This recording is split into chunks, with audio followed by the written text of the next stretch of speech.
Assalamualaikum warahmatullahi wabarakatuh. Salam Om Swastiastu, Namo Buddhaya, dan salam kebajikan. Perkenalkan kami dari kelompok 5, saya atas nama Nur Fadilah dan rekan saya atas nama Arya Setiawan. Baik, di sini saya akan mempresentasikan hasil kerja kelompok kami dengan tema penyelenggaraan pendidikan luar biasa bagi tunanetra secara historis maupun psikologis. Saya akan menjelaskan penyelenggaraan pendidikan luar biasa bagi tunanetra atau historis dan psikologis. Semua orang dan siapa saja pada awal mengalami ketunanetraan tentu tidak dapat menerima kenyataan hidup itu begitu saja. Hal ini terutama dialami oleh mereka yang sebelumnya pernah menjadi orang awas. Bagi seseorang yang menyandang ketunanetraan sejak lahir, maka pukulan batin yang dirasakan tidak seberat apa yang dirasakan mereka yang menyandang tunanetra setelah dewasa. Sebab mereka sejak dini telah mengalami ketunanetraan, sehingga proses adaptasi akan dapat dilalui dengan lebih mudah. Tidak demikian halnya dengan para penyandang tunanetra yang pernah menganyam dunia awas. Kebanyakan dari mereka merasa bahwa dunia menjadi berakhir, bahkan mereka merasa telah mati sebagai orang awas. Ketunanetraan seringkali menimbulkan rasa ketidakberdayaan pada orang yang mengalaminya. Di Indonesia, sekolah luar biasa bagi anak yang berkebutuhan khusus baru mendapat perhatian setelah Undang-Undang Nomor 4 Tahun 1950 yang kemudian menjadi Undang-Undang Nomor 12 Tahun 1954 tentang pendidikan dan pengajaran bagi anak berkelainan dan wajib belajar bagi tunanetra. Maka SLB yang diselenggarakan sangat pesat. Pendidikan anak tunanetra perlu berlandasan pada kondisi dan kebutuhan psikologis mereka agar mereka dapat mengembangkan potensi, memiliki harga diri dan mencapai aktualisasi diri secara optimal. Perlu teman-teman ketahui bahwasanya penanganan tunanetra dari abad ke-18 setelah maupun sebelum abad tersebut dan perkembangan penanganan tunanetra di Indonesia. Yang pertama, penanganan tunanetra sebelum abad 18. Nah, di negara barat terdapat indikasi penerimaan orang penyandang gangguan penglihatan bahkan di zaman dahulu. Namun demikian, tidak terdapat catatan tentang suatu upaya yang sistematik untuk mendidik orang-orang tunanetra dan mengintegrasikan mereka dengan masyarakat hingga abad ke-18. Pada tahun 1784, Lembaga bagi anak tunanetra atau disebut dengan Institution for Blind Youth, sekolah pertama bagi para tunanetra didirikan di Paris. Nah, di abad sebelum 18 ini tidak terdapat catatan mengenai upaya-upaya yang sistematik untuk mendidik orang-orang yang buta dan mengintegrasikannya ke dalam masyarakat hingga abad ke-18.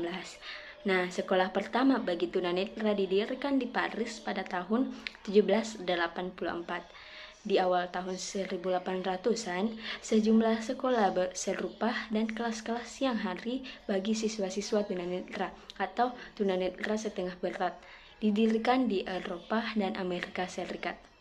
Yang kedua, penanganan tunanetra pada abad ke-18. Nah, di awal tahun 1800-an, sejumlah sekolah serupa dan kelas-kelas siang hari bagi siswa-siswa tunanetra atau tunanetra setengah berat atau disebut dengan partially sighted didirikan di Eropa dan Amerika Serikat.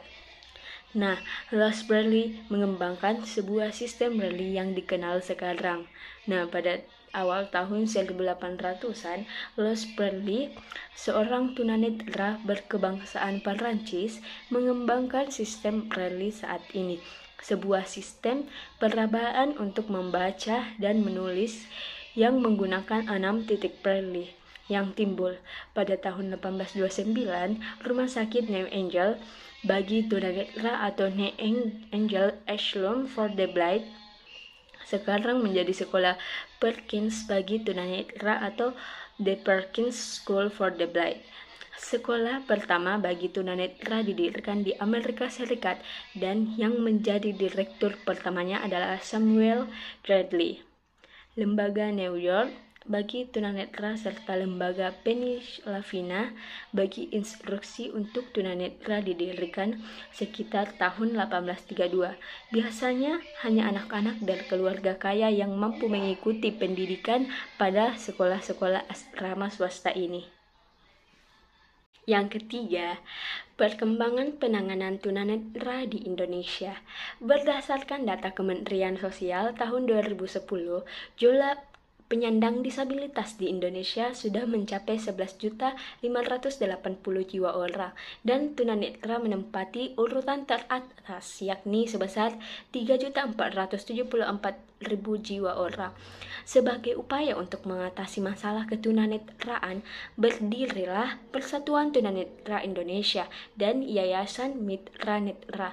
Meskipun sudah lama bergerak dalam bidang pelayanan tunanetra, kedua lembaga tersebut belum memiliki tenaga psikolog profesional. Akibatnya, timbul kendala dalam memberikan layanan psikologis, terlebih ketika muncul fenomena multidisable visual impairment, yaitu jenis disabilitas netra yang disertai dengan hambatan lain, seperti tunanetra dengan disabilitas intelektual, tunanetra dengan attention deficit hyperactive disorder, dan sebagainya. Keempat, penanganan tunanetra berkaitan dengan hakikat atau kodrat manusia. Nah, penanganan oleh tenaga ahli, yaitu peran dokter ahli mata atau ahli optik, akan dapat membantu menggambarkan kondisi fisik dan bantuan teknis yang diperlukan. Nah, berdasarkan sudut pandang pendidikan, ada dua kelompok gangguan penglihatan, yaitu anak yang tergolong buta akademis, yakni anak tidak dapat menggunakan penglihatannya lagi untuk tujuan belajar huruf cetak, dan anak yang melihat sebagian atau disebut dengan depertially sighted atau low vision. Perkembangan penanganan tunanetra di Indonesia.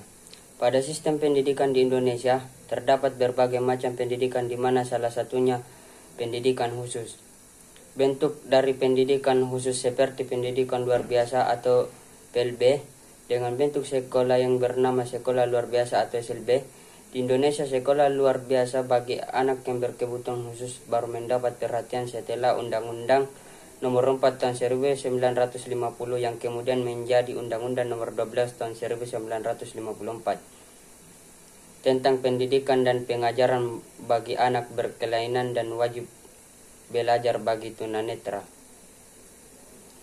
Maka SLB yang diselenggarakan sangat pesat. Sekolah luar biasa secara umum dibebani tugas untuk melayani beberapa atau semua jenis ketunaan seperti tunanetra, tunarungu, tunagrahita, tunadaksa, tunalaras, dan tunaganda.